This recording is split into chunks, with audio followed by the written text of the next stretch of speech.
Selamat pagi, bertemu kembali di Awani Pagi bersama saya Nala Huda bertemankan rakan setugas Afizi Azaman bercakap dalam segmen Realiti Rakyat. Dan penularan wabak COVID-19 ini tidak akan melemahkan kita jika kita bersama-sama menghadapinya. Anda tidak bersorangan dalam menghadapi waktu getir ini kerana kami di Astro Awani membawakan Realiti Rakyat, tumpuan khas yang mengangkat suara rakyat dan realiti kehidupan anda akibat COVID-19.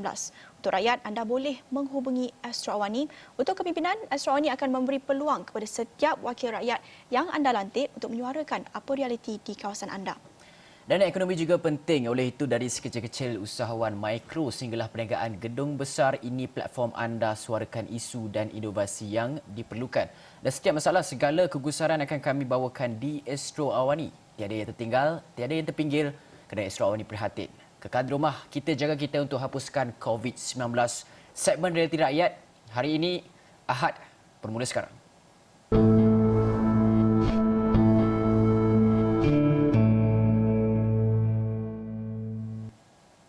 Baik, Afizi, untuk membincangkan mengenai perkara ini dengan lebih mendalam bersama kita di Skype, ya, kita nak bercakap tentang Perintah Kawalan Pergerakan PKP ini bukan hanya memberikan kesan kepada kita, warga Malaysia, malah mereka yang bergelar pelarian atau warga tanpa negara. Jika kita merasakan kesempitan hidup bagi warga tanpa kewarganegaraan ini, nasib mereka ibarat sudah jatuh ditimpa tangga. Bagaimana agaknya kita nak tahu pengalaman mereka. Dan di Malaysia dianggarkan 12,000 pelarian Rohingya yang kini dihimpit masalah untuk meneruskan kehidupan disebabkan kehilangan sumber pendapatan mereka kerana kebanyakan mereka bergantung kepada gaji harian dan juga terputus bekalan bantuan makanan berikutan pelaksanaan PKP ini. Dan kumpulan pelarian yang tidak bernegara ini merintih kerana PKP mereka tidak boleh bekerja. Tiada kerja bermakna tidak ada wang, tidak ada bekalan makanan, barang keperluan dan sebagainya. Dan logiknya, tiada wang bagaimana untuk mereka meneruskan hidup. Kebanyakan Rohingya terutamanya di Kedah dan Perlis bekerja sebagai buruh dan berniaga sendiri untuk mendapatkan pendapatan seharian. Afizi. Ya, betul tu.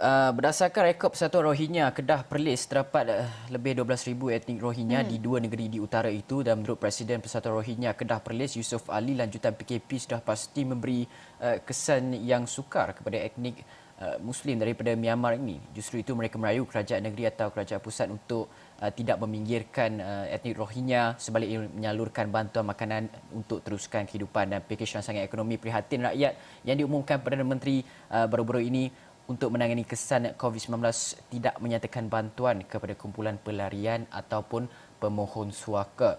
Okey, bagi untuk kita nak bincangkan dengan lebih mendalam bersama kita di Skype adalah Pegawai Hal Ehwal Kemanusiaan Doktor Tanpa Sempadan MSF Joanne Anthony Das. Terima kasih Joanne, selamat pagi.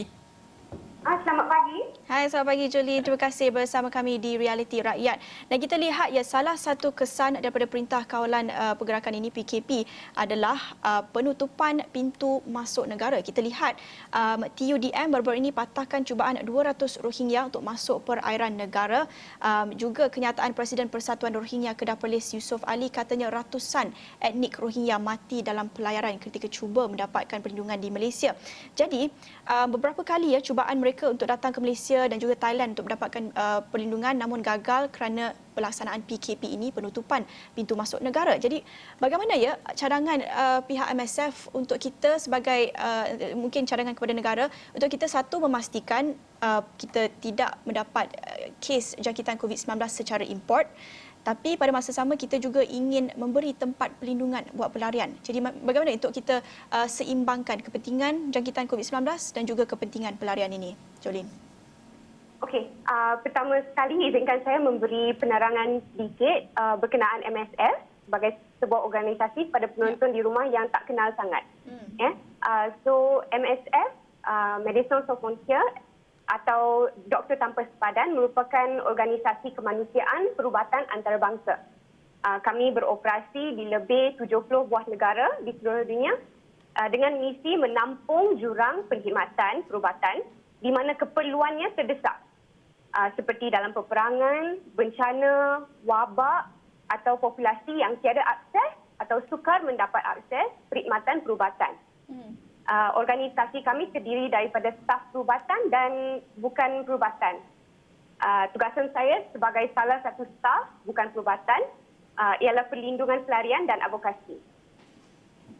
Terus kepada soalan saudari berkenaan bot yang berada di perairan baru-baru ini, MSF ambil mengambil berat kesan kepada nyawa dan keselamatan para pelarian semasa PKP ini diketatkan. COVID-19 tidak boleh digunakan sebagai alasan atau peluang untuk menguatkuasakan polisi immigration yang boleh mengakibatkan kehilangan nyawa sesiapa pun. MSF menggesa pihak kerajaan untuk melindungi pelarian dan membenarkan pendaratan bot-bot tersebut dengan selamat. Kami sedia memberi apa-apa sokongan yang diperlukan. Kami mahu menekankan yang memang banyak nyawa dipertaruhkan di sini. Ya.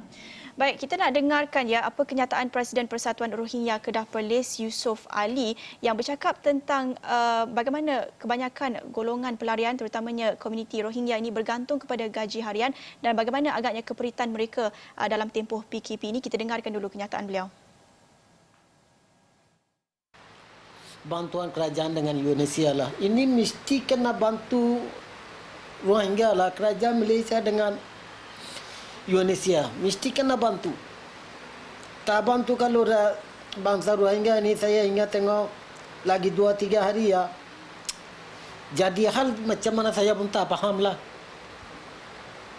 Lepas saya anak kriau, ayah tak boleh tahan. Dia mesti kena keluar cari. Dia tak boleh tahan. Anak-anak kriau kalau. Saya 2-3 rumah baru dengan ni ya. Itu pun saya ada duit sikit. Tapalah saya ada duit 500, you ambil 50 bagi minum susu. Tapi you makan ke tak makan ke saya tak tahulah. You bagi minum dulu. Joanne, kalau kita lihat golongan pelarian ni kebanyakan mereka bergantung kepada gaji harian sebab mereka tidak boleh memohon kerja secara ofisial. Namun apabila berdepan dengan kehilangan sumber pendapatan ini, mereka juga tak layak terima bantuan prihatin. Jadi untuk itu apa jenis-jenis bantuan yang boleh kita salurkan kepada mereka dan bagaimana peranan seperti NGO seperti MSF dan juga NGO-NGO lain untuk tidak hanya melihat kepada bantuan kepada rakyat Malaysia sahaja tetapi dalam masa yang sama diteruskan juga kepada bantuan kepada pelarian ini. Okey, peranan MSF dalam COVID-19 ya. MSF mempunyai klinik tetap yang kekal dibuka sepanjang tempoh PKP.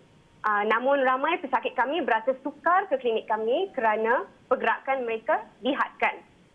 Kami ada klinik bergerak tetapi buat waktu sekarang diberhentikan. Selain klinik, MSF memberi pendidikan kesihatan berkenaan COVID dalam bahasa yang difahami pesakit kami iaitu bahasa Rohingya dan bahasa Burma.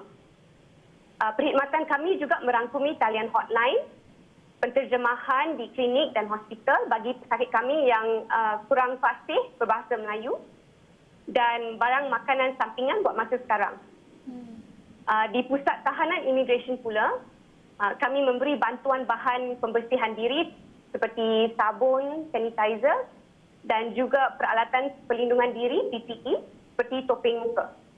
Ya. Jolin, kita juga ingin lihat kepada lagi satu golongan iaitu golongan pekerja warga asing juga merupakan kelompok yang amat besar di Malaysia sendiri dan mereka kini juga mencatatkan kes positif COVID-19 antara yang tertinggi juga merupakan satu kluster di Singapura juga perkara yang sama. Dan ini satu kenyataan oleh Presiden Kongres Kesatuan Sekerja Malaysia MTUC Datuk Abdul Halim Mansor katanya beliau menggesa kerajaan supaya menghantar pulang pekerja asing tanpa dokumen ke negara asal lantaran mereka dilihat tidak terbela semasa pelaksanaan PKP ini. Apa pandangan pihak MSF bukan saja golongan pelarian tetapi bagi golongan warga pekerja asing ini, bagaimana untuk kita bagi rakyat Malaysia fahamkan apa kepentingannya untuk kita menjaga kebajikan mereka juga pada masa sama mementingkan kebajikan rakyat Malaysia dalam pandemik COVID-19 ini? Okey. Malaysia tidak menandatangani konvensyen berkenaan pelarian 1951 yang bermakna golongan warga asing khususnya pelarian dikategorikan sebagai penjenayah kerana tiada perlindungan undang-undang yang khusus bagi golongan ini. Salah satu kesan malangnya, pelarian menjadi ragu-ragu bila mahu mendapat rawatan kesihatan. Kalau ia pun dapat rawatan, mereka akan melambatkan selama yang mungkin. Terdapat satu perkeliling yang dikeluarkan dahulu oleh pihak KKM, namanya Perkeliling 10/2001, yang mewajibkan staf KKM melaporkan sesiapa sahaja yang tidak berdokumen kepada pihak immigration semasa mereka mendapatkan rawatan di hospital. Sekaligus meminggirkan lagi golongan yang sudah banyak dipinggirkan.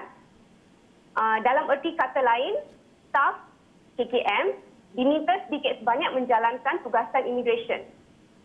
Halangan ini boleh diatasi melalui konsep firewall, di mana perkhidmatan perubatan dipisahkan sama sekali dari tugasan immigration demi kepentingan kesihatan awam dan hak asasi manusia. Prinsip utama perubatan menekankan do no harm. Maksudnya, kewajipan staf perubatan adalah untuk menyelamatkan nyawa dan tidak membahayakan sesiapa pun, tidak mengira status seseorang individu itu. Jadi pemansuhan perkeliling KKM 10/2001 amatlah penting. Skim insurans perubatan bersubsidi pula berupaya membantu para pelarian menampung kos perubatan. Dalam pandemik COVID-19 ini, kita dah boleh melihat kesan kepada masyarakat di Malaysia dari segi contact tracing dan saringan dalam golongan pelarian apabila perkhidmatan perubatan dihadkan untuk golongan terpinggir seperti mereka. Di MSF, kami juga mendapati berlakunya peningkatan xenofobia, stigma dan penghinaan terhadap pelarian. Berkenaan PKP memang ada bahayanya apabila kawalan pergerakan diperketat. Seperti baru-baru ini, kapal yang membawa ratusan pelarian yang disebutkan tadi terpaksa pulang semula ke Bangladesh kerana tidak dibenarkan mendarat di Malaysia. 60 pelarian maut di atas kapal yang terhanyut di perairan selama 2 bulan. Ya.